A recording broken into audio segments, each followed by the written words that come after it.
এইদিকে আমার একটা রান্না হচ্ছে, এটা হচ্ছে আমার আলু আর পোস্ত আর ঝিঙে, ঠিক আছে, ঝিঙে আলু পোস্ত।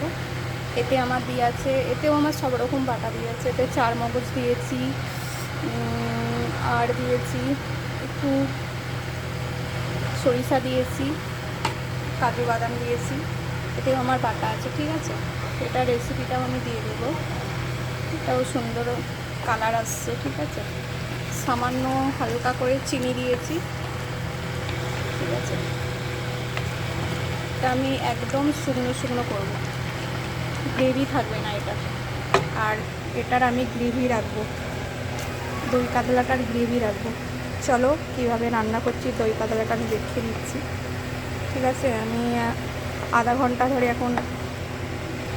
ধরে আমি এটা ভালো করে মানে কষে নেব।